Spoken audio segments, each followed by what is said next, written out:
Welcome to Balaji ಮನೆ. ನಾನು ಗಾಯತ್ರಿ ವೆಂಕಟೇಶ್. ನೋಡಿ, ನಿಮಗೆ ಇಡ್ಲಿ ತಿಂದು ತಿಂದು ಬೇಜಾರಾಗಿದೆ ಅಂತ ತಿಳ್ಕೊಳ್ಳಿ. ಆವಾಗ ನೀವು ಈ ದಿಬ್ಬ ರೊಟ್ಟನ ಮಾಡಿಕೊಂಡು ಒಂದು ಸಲ ತಿನ್ನಿ. ಎಷ್ಟು ಚೆನ್ನಾಗಿರ್ತದೆ ಅಂದರೆ ಅಷ್ಟು ಚೆನ್ನಾಗಿರ್ತದೆ. ಇದನ್ನು ಮಾಡಿದ್ದು ಇಡ್ಲಿ ಹಿಟ್ಟಿಂದನೇ ಮಾಡಿರೋದು. ಈಗ ಇದು ಕಾಣ್ತಾ ಇದೆಯಲ್ಲ, ಇದಿಷ್ಟು ಚೆನ್ನಾಗಿರ್ತದೆ, ತುಂಬ ಚೆನ್ನಾಗಿರ್ತದೆ. ಒಂದು ಸಲ ಟ್ರೈ ಮಾಡಿ.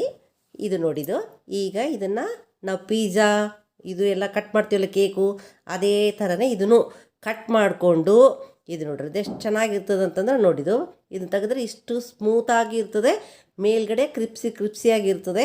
ನೋಡ್ಲಿಕ್ಕೂ ಚೆನ್ನಾಗಿರ್ತದೆ, ತಿನ್ನಲಿಕ್ಕೂ ಚೆನ್ನಾಗಿರ್ತದೆ. ಇದು ನೋಡಿ ಎಷ್ಟು ಸ್ಮೂತಾಗಿದೆ ಇದು.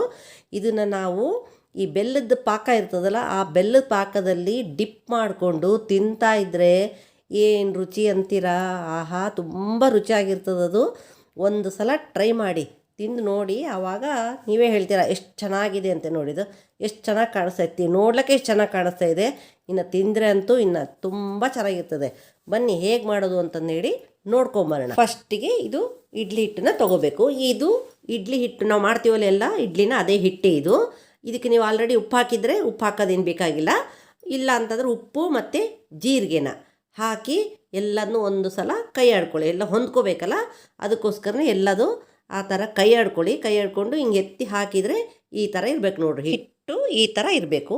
ಈಗ ನಾವು ಒಂದು ಸ್ಟವ್ ಮೇಲೆ ಕಡಾಯಿ ಇಟ್ಟಿದ್ದೀವಿ. ನೀವು ಕಬ್ಬಿಣದ್ದಾದರೂ ಇಟ್ಕೋಬೋದು, ಇಲ್ಲ ಅಂತಂದರೆ ಎರಕದ್ದು ಯಾವುದನ್ನು ಇಟ್ಕೋಬೋದು. ನಾವು ಈ ಪ್ಯಾನ್ ಇಟ್ಟಿದ್ದೀನಿ. ಏನಾದ್ರೂ ತೆಗ್ಗಿರಬೇಕು, ಆ ಥರ ನೋಡ್ಕೊಳ್ಳಿ. ಅದನ್ನು ಉರಿ ಮಾತ್ರ ಯಾವಾಗಲೂ ಸಣ್ಣಗೆ ಇಟ್ಕೊಳ್ರಿ ಅದನ್ನು. ಆಮೇಲೆ ಈಗ ಇದಕ್ಕೆ ಎಣ್ಣೆನ ಹಾಕಿದ್ದೀವಿ. ಎಣ್ಣೆ ಕಾದ ತಕ್ಷಣ ಇದರಲ್ಲಿ ನಾವು ಕಲಸಿದ್ದ ಹಿಟ್ಟಿತ್ತಲ್ಲ, ಆ ಹಿಟ್ಟನ್ನ ಈಗ ಇದರಲ್ಲಿ ಒಂದು 3 ಸೌಟ್ನಷ್ಟು ಹಾಕ್ತಾಯಿದ್ದೀವಿ ನೋಡಿ. ಈಗ ಇದನ್ನು ಇಷ್ಟು ಹಾಕಬೇಕು. ನೀವು ಬೇಕಂದ್ರೆ ತೆಳ್ಳಗೂ ಹಾಕ್ಕೋಬೋದು. ನಾನೀಗ 3 ಸೌಟ್ನಷ್ಟು ಹಾಕಿದ್ದೀನಿ. ಈಗ ನಾವು ಮಧ್ಯದಲ್ಲಿ ಒಂದು ಲೋಟದಾಗೆ ನೀರು ತುಂಬಿಸಿ ಇದನ್ನು ಈ ಥರ ಇಟ್ಟು ಮೇಲ್ಗಡೆ ಒಂದು ತಟ್ಟೆನ ಮುಚ್ಚಿಬಿಡಬೇಕು. ಒಂದು ಸ್ವಲ್ಪ ಹೊತ್ತು ಬಿಟ್ಟು ನೋಡಬೇಕು.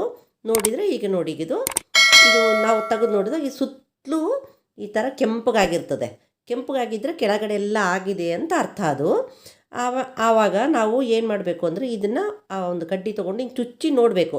ನೋಡಿದರೆ ಹಿಂಗೆ ತೆಗೆದು ಮುಟ್ಟಿ ನೋಡಿದರೆ ಅದಕ್ಕೆ ಹಿಟ್ಟು ಹತ್ತಿರಬಾರ್ದು. ಒಳಗಿಂದು ಹಿಟ್ಟು ಹತ್ತಿಲ್ಲ ಅಂತಂದರೆ ಅದು ಆಗಿದೆ ಅಂತ ಅರ್ಥ. ಅದು ಆವಾಗ ನಾವು ಈ ಲೋಟ ಇಟ್ಟಿದ್ವಲ್ಲ, ಅದನ್ನು ಅದರೊಳಗೆ ನೀರು ಚೆಲ್ಲಾರ್ದೇ ಮೆಲ್ಲಕ್ಕೆ ತೆಗೆದು ಪಕ್ಕಕ್ಕೆ ಇಟ್ಕೊಂಬಿಡಿ. ಅದನ್ನ ಇಟ್ಕೊಂಡು ನಾವು ಒಂದು ಸೌಟಿಂದ ಇದನ್ನು ತೆಗೆದುಬಿಟ್ಟು ಈಗ ಇದನ್ನು ಮೆಲ್ಲಕ್ಕೆ ತೆಗಿಬೇಕು ನೋಡಿರಿ.